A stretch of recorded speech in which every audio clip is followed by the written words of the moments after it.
بسم اللہ الرحمن الرحیم۔ السلام علیکم ایوری ون، کیسے ہیں آپ دوست اور احباب؟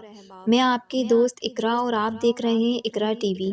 ویڈیو شروع کرنے سے پہلے گزارش ہے کہ ویڈیو کو لائک ضرور کر لیں، اور اگر چینل پر نئے ہیں تو چینل کو سبسکرائب بھی کر لیں تاکہ نئی ویڈیوز آپ تک پہنچتی رہیں۔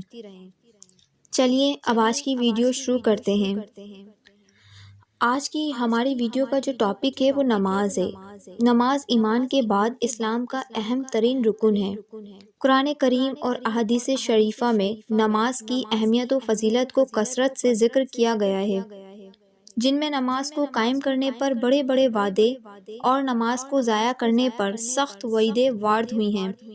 دوستو، نماز میں اللہ تعالیٰ نے یہ خاصیت و تاثیر رکھی ہے کہ وہ نمازی کو گناہوں اور برائیوں سے روک دیتی ہے، مگر ضروری ہے کہ اس پر پابندی سے عمل کیا جائے اور نماز کو ان شرائط و آداب کے ساتھ پڑھا جائے جو نماز کی قبولیت کے لیے ضروری ہیں۔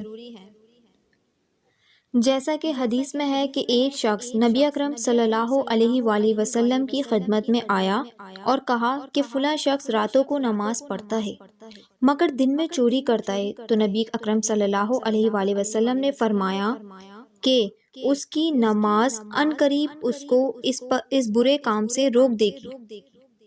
قابل احترام احباب، جب بھی کوئی پریشانی یا مصیبت سامنے آئے تو مسلمان کو چاہیے کہ وہ اس پر صبر کرے اور نماز کا خاص اہتمام کرے، اللہ تعالیٰ سے تعلق قائم کرے۔ حضور اکرم صلی اللہ علیہ وآلہ وسلم بھی ہر پریشانی کے وقت نماز کی طرف متوجہ ہوتے تھے، جیسا کہ حدیث میں ہے۔ حضرت حذیفہ رضی اللہ تعالیٰ عنہما فرماتے ہیں کہ نبی اکرم صلی اللہ علیہ وآلہ وسلم کو جب بھی کوئی اہم معاملہ پیش آتا، آپ فوراً نماز کا اہتمام فرماتے۔ اللہ تعالیٰ ہمیں اللہ تعالیٰ کی یاد والی نمازیں پڑھنے کی توفیق عطا فرمائے، آمین۔